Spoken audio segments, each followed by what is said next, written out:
아이교회는 12살이 되었습니다. 긴 세월이죠. 어쩌면 짧을 수도 있습니다.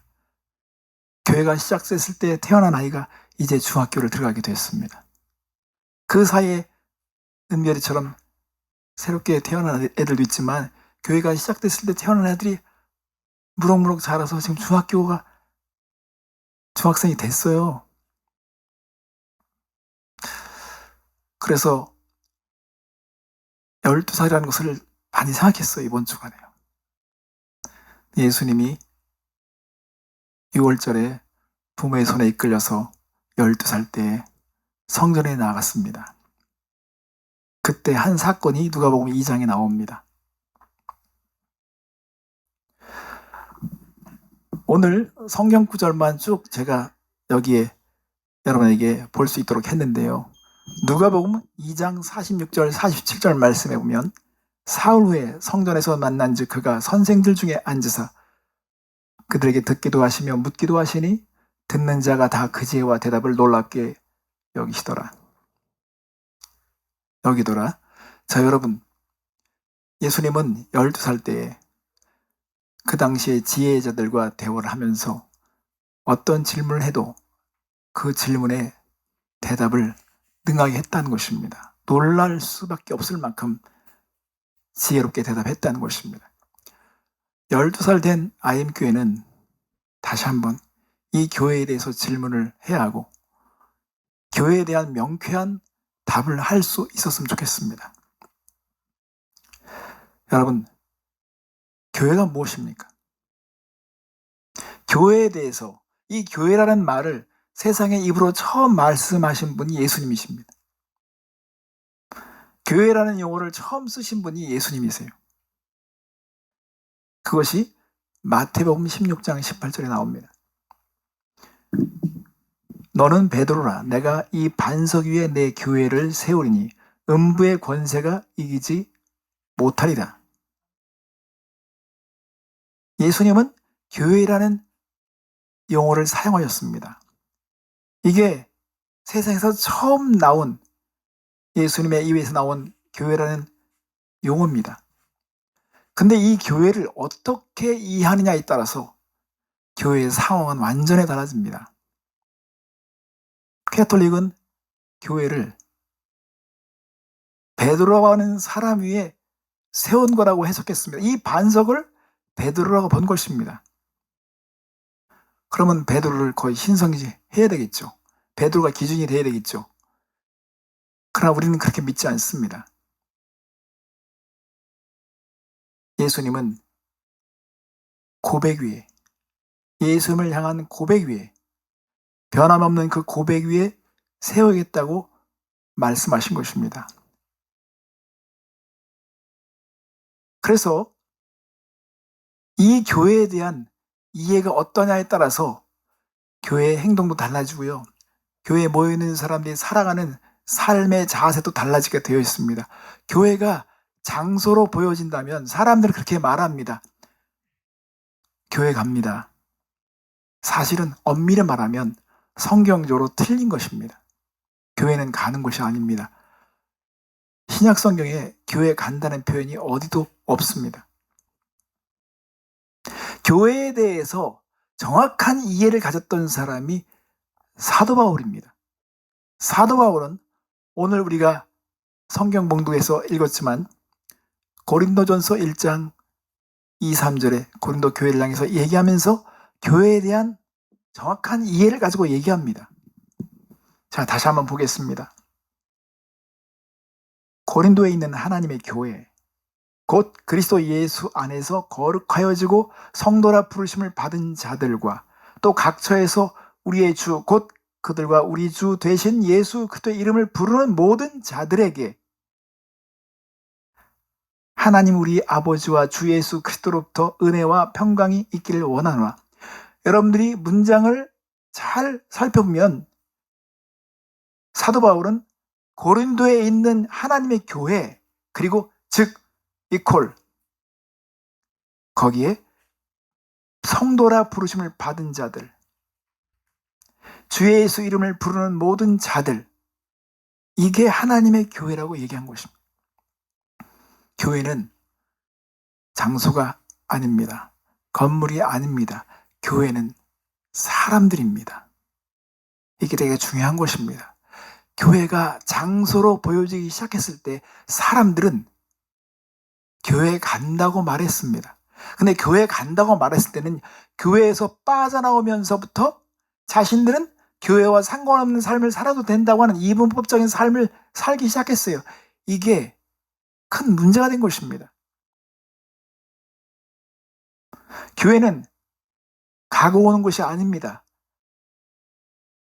교회는 사람이에요. 교회는 우리를 떠날 수가 없습니다. 이것을 이해한 것이 되게 중요한 것입니다. 그래서 교회는 하나님께서 세우신 혁명적인 존재 양식이에요. 존재 양식이란 말이 좀 어려워요. 근데 쉽게 표현해보면, 여러분, 우리는 지금 이 시대에 인터넷이 없으면 삶을 살아가기가 되게 힘든 세상이 됐습니다. 인터넷 혁명이라고 하죠. 모든 사람이 삽시간에 다 그것을 다 누리거나 거기에서 벗어날 수 없도록 만들어진 것이 혁명이에요. 핸드폰 혁명이죠. 사람들은 일어나자마자 제일 먼저 확인하는 것이 핸드폰에 있는 배터리 양을 확인합니다. 참 놀라운 것은요, 요즘에 요 조그만 SD카드가요 1TB SD카드가 나왔습니다. 1TB. 제가 큰누님 이제 공부를 새로 시작하셔서 제가 이제 하나하나 차근차근 설명해 드리고 이런 용량에 대한 걸 설명해 드리는데, 계속 제가 설명해 드리면서 누님이 충격을 받는 거예요. 킬로바이트는 뭔지, 이 킬로바이트가 왜 어떻게 해서 1메가가 되는지, 이게 다 1000단위로 가거든요. 1000킬로바이트가 1메가인데 1000메가가 1기가죠. 1000기가가 1테라바이트입니다. 그러면 예전에는요, 제가 집에 막 다니다 보면 4메가짜리 이런 것들이 있어요. 이렇게 용량 스토리지가 있어요. 근데 지금 그거 사진 한 장도 못 담을 만큼 초라해졌어요. 이제는 너무나 많은 용량들을 받아야 되니까 이제는 메가는 이제는 끼지도 못합니다. 플로피 디스크가 1.44메가였는데 여러분 1.44메가 들어가 할 수 있는 게 없잖아요. 옛날엔 그거가 엄청나게 중요한 거였어요. 1TB인데 요 손가락만한 거기에 1TB가 어떻게 들어가는지 난 이해를 못 하겠어요. 아직도 좀 이해를 못 합니다.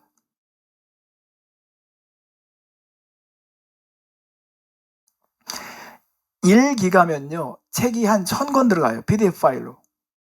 1기가면. 근데 1000기가면요, 책 1000권에 곱하기 1000이면요 도서관 하나가 여기 들어있는 거예요.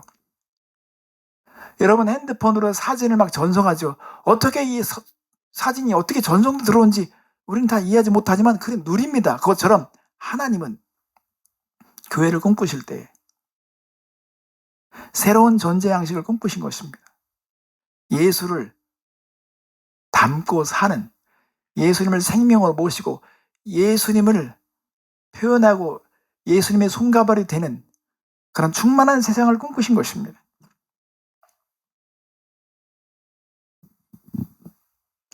그래서 교회는 새로운 존재 양식인데 우리가 확인해야 될 것이 있어요. 교회는요, 고백이 되게 중요합니다. 고백, 예수님에 대한 고백이 중요한 것입니다. 이 고백이 없으면 교회가 아닙니다. 1000명이 모여도 10,000명이 모여도 그들이 빵 때문에 모였다, 그들이 기적 때문에 모였다, 그건 교회가 아닙니다. 그래서 예수님은 누룩을 조심하라고 말씀하신 거예요. 예수님께서 기적을 베푸시고 사람들이 막 몰려들었을 때 예수님이 왜 그들을 기피하시고 왜 피해 다니셨냐면 그들의 관심은 고백이 아니었습니다. 그들의 필요였어요. 그러므로 교회는 어떤 장소가 되었을 때, 교회가 장소로 인식되었을 때 사람들은 소비자 심리를 갖게 되어 있습니다. 내가 거기 가서 뭘 얻을까? 내가 거기서 무엇을 얻을까? 이런 관심으로 돌변해서 오늘날 교회가 이렇게 추락하게 된 것입니다. 교회는 고백을 확인해야 합니다. 고백이 없는 것은 교회가 아닙니다. 예수님이 나의 주님이십니다. 이게 립싱크로 하는 것이 아니라 삶에서도 주님, 주님. 초대교회 성도들은 매일 입에서 주님이 나왔습니다. 주님. 그들이 움직이는 모든 것은 교회가 움직이는 거였습니다. 여러분, 초대교회를 보십시오. 그들은 어떻게 살았습니까? 천하를 어지럽혔습니다. 늘 충격이었어요. 새 생명의 역사가 있었습니다. 그러므로 우리는 교회가 뭐냐? 다시 한번 생각해야 합니다. 나는 내가 가지고 있는 교회관이 성경적인지를 생각해야 합니다. 교회는 본래 가슴이 뛰는 곳이었습니다. 여러분, 어느 때 가슴이 뛰어요? 무섭고 놀랄 때 가슴 뛰는 거 말고 긍정적 의미로 뛴 때는요, 너무 갖고 싶었던 것을 갖게 되었을 때, 너무 소중한 것을 갖게 되었을 때 가슴이 뛰죠. 또 어떤 경우는 너무 놀라워서 가슴이 뛰죠. 또 어떤 경우는요, 기대가 됐을 때 가슴이 뛰죠. 이 모든 것이 초대교회는 있었습니다. 예배를 통해서, 그들 안에 있는 초자연적인 사건을 통해서, 영혼이 변화되는 걸 통해서 가슴이 막 뛰었어요. 그러니까 늘 모일 때마다 기대가 있었어요. 오늘은 어떤 역사가 있을까? 오늘 임재 가운데 하나님이 어떻게 말씀하실까? 그러므로 우리는 교회가 본래의 그 역할과 그 사명을 찾는 것, 이것이 오늘 이 시대에 요청되는 것입니다. 하나님은 IM교회를 향해서 리콜을 요청하셨습니다. 너희들의 가슴에 지금 감격이 있는가? 흥분이 있는가? 기대가 있는가? 사모함이 있는가? 교회의 사명은 베드로전서 2장 9절에 나와 있습니다. 그러나 너희는 택하신 족속이요 왕같은 제사장들이요 거룩한 나라요 그의 소유된 백성이니 이는 너희를 어두운 데서 불러내어 그의 기이한 빛에 들어가게 하시니 아름다운 덕을 선포하게 하려 하심이라. 우리의 신분들 쭉 나열해놨죠. 그런데 이런 신분이 가능하게 된 그분의 그 기이한 빛에 들어가게 하신 이의 아름다운 덕을 선전하게 하기 위하다, 선포하기 위해서 너희들이 부름받았다는 것입니다. 그래서 교회란 에클레시아는 이게 from이에요. 레시아는 불러낸 사람들, 뭐뭐로부터 불러낸 사람들, 그러니까 어두운 세상으로부터 불러낸 사람들이 교회입니다. 그러므로 교회다운 사람들은 내가 어디서부터 출발했고 지금 어디에 와 있는지를 알고 있어야 됩니다. 이런 자기 정체성이 분명히 있어야 됩니다. 내가 누구인가? 내가 어디서부터 불어내줬는가? 이것을 정확하게 이해해야 합니다. 그러니까 정체성을 어떻게 갖느냐에 따라서 행동이 달라지죠. 이름은 똑같아도 동명이인이어도 자기 정체성에 따라서 사는 방식이 달라지게 되어 있는 것처럼 교회는 자기 정체성부터 분명히 해야 됩니다. 자, 그러면 왜 성경에는 그리스도의 신부라는 말이 나옵니까? 왜 군사라는 말이 나올까요? 왜 가족이라는 의미가 나올까요? 그것은 다양한 앵글로 보는 거예요, 교회를. 그리고 교회가 사명을 나타내는 데 있어서 그 역할을 해야 될 그런 부분들을 얘기하는 것입니다. 여러분, 신부가 결혼식을 앞두고 어떤 마음으로 살까요? 자기를 지키겠죠. 그리고 신랑을 기대한 마음이 있겠죠. 이런 심정들이 교회에 있어야 된다는 것입니다. 왜 군사로 표현합니까? 이 세상은 영적 전쟁이고 어둠의 세력이 있기 때문에 교회가 이 진리 앞에 분명히 서고 싸워야 되기 때문에 그 군사 역할을 해야 되는 것이죠. 그러므로 교회는 다양한 측면의 역할도 있고 그런 사명을 감당해야 하는 것입니다.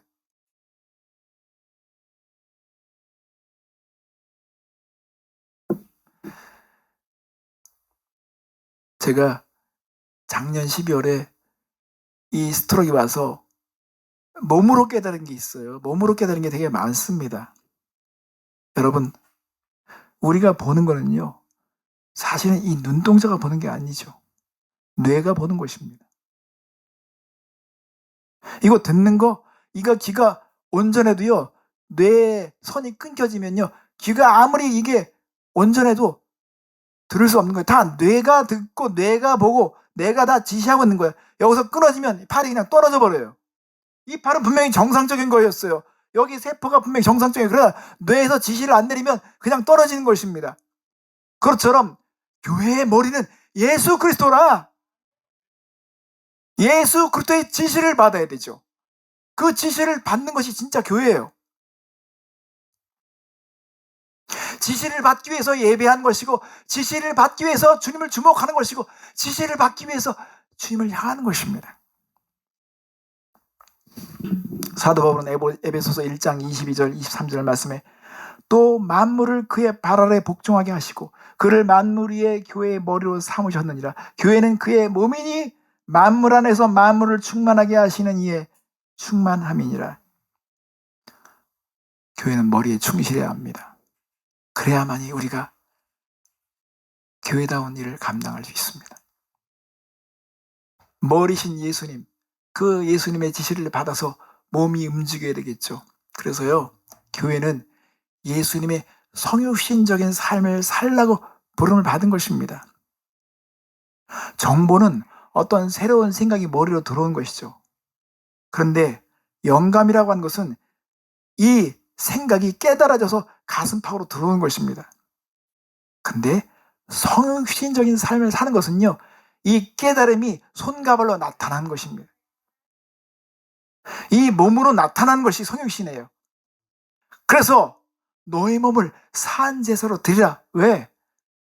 우리가 그분께 우리의 몸을 드려야 그분이 사용하실 수 있기 때문에 드리라는 것입니다. 예배는 헌신, 전적인 굴복, 주님께 드리는 거예요. 그러면 예수님이 그 몸을 사용하시려고 하는 것입니다. 이렇게 예수님의 그 지시를 받고 예수님을 생명처럼 모시고 보배롭게 생각하고 예수님을 따라 사는 그 몸체들이 온 세상이 가득해서 충만해서 세상을 예수님의 그런 뜻으로 채워가는 것, 이게 하나님 나라의 비전이죠.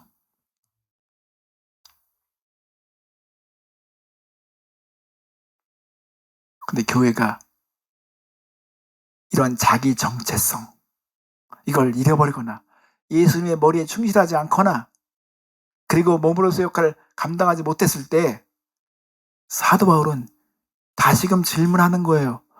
고린도전서 3장 16절 말씀이 바로 그런 질문인 것입니다. 여러분, 사도 바울은 그렇게 말했어요.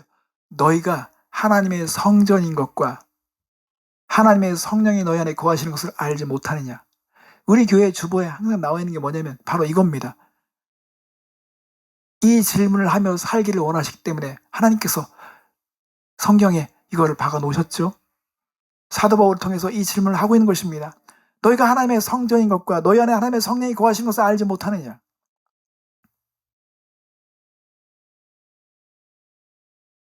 그러므로 여러분,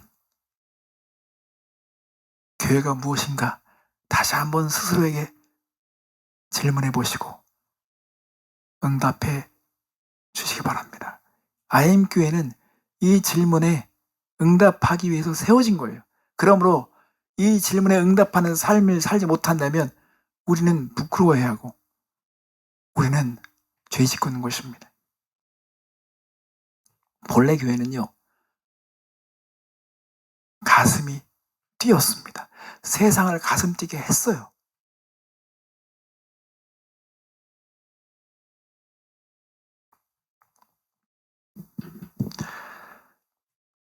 저는 오늘 이제 정리하면서 여러분에게 부탁드리고 또 다짐하고 싶습니다.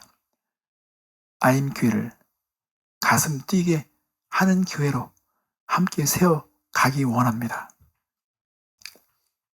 가슴이 뛰어야 정상이 교회입니다. 교회는 가슴이 뛰도록 하나님께서 설계하셨습니다. 왜냐하면 너무너무 기가 막힌 분을 만나고 있기 때문에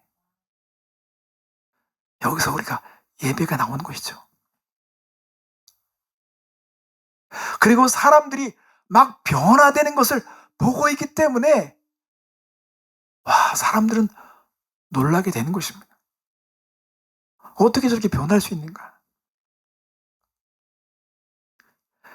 그래서 그런 기대감으로 가슴이 뛰는 것입니다. 새로운 배움에 대한 기대감도 있지만 영혼이 막 추수되고 그 존재가 변화되고 하나님의 임재가 막 가득히 나타나는 그런 현장 속에 우리가 있고 서로 용서하고 그리고 겸손하게 서로를 섬기는 이런 모습을 통해서 가족 같은 이런 공동체를 경험하면서 사람들은 세상과 다른 그런 경험 때문에 가슴이 뛰는 것입니다. 여러분, 교회가 가슴이 뛰게 하지 않으면요, 세상이 가슴 뛰게 하려고 부단히 노력합니다. 텔레비전을 보십시오. 사람들의 가슴을 뛰게 하려고 얼마나 노력하는지 모릅니다. 그런데 세상이 뛰는 가슴과는 차원이 다른 그런 감격과 변화가 우리 교회 안에서 경험되어야 하는 것입니다. 여러분, 세상의 문제들 탓하지 마십시오. 중요한 것은 나입니다. 내 가슴에 뛰지 않으면서 다른 사람을 탓하는 거 하지 마십시오. 내 가슴에 뛰지 않으면 똑같은 거예요. 내 가슴에 이렇게 뛰는 것이 있어야 돼. 세상은 거기에서 소망을 본 것입니다.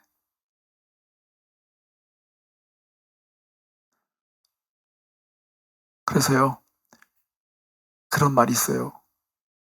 바다가 너무 잔잔하면 노련한 상황을 만들어내지 않습니다. 낼 수가 없어요.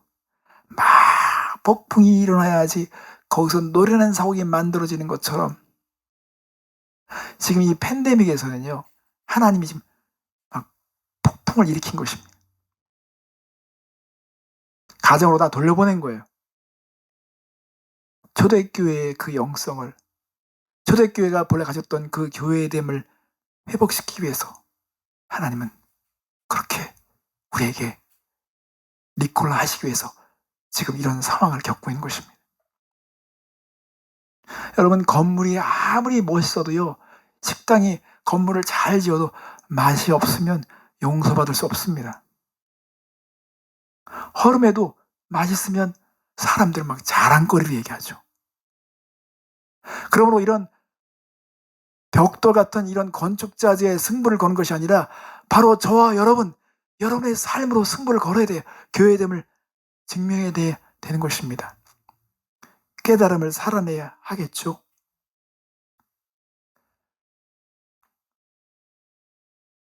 누가복음 24장이면 부활하신 예수님을 경험했던 그 두 제자가 예수님의 가르침을 듣고 막 가슴이 뛰었습니다. 누가복음 24장 32절 말씀에 그들이 서로 말하되 길에서 우리에게 말씀하시고 우리에게 성경을 풀어주실 때 우리 속에서 마음이 뜨겁지 아니하더냐. 우리는 부활하신 예수님을 만나고 있고 부활하신 예수님을 예배하고 있잖아요. 가슴이 뛰어야 맞습니다. 그게 정상입니다. IM교회는 이제 12주년을 맞으면서 가슴 뛰는 교회로 다시금 출발했으면 좋겠습니다. 예배에서 가슴이 뛰고 우리 교제 속에서 가슴이 뛰고 우리가 경험하는 모든 것들 안에서 막 가슴이 뛰고 평일날 막 가고 싶어지고 만나보고 싶어지고 서로 얼굴을 통해서 확인하고 싶은 그런 감격 속에서 살기 원합니다. 그런 증인 공동체로 거듭날 수 있었으면 좋겠습니다. 가슴 뛰는 교회, 세상을 가슴 뛰게 할 것입니다. 함께 기도하겠습니다.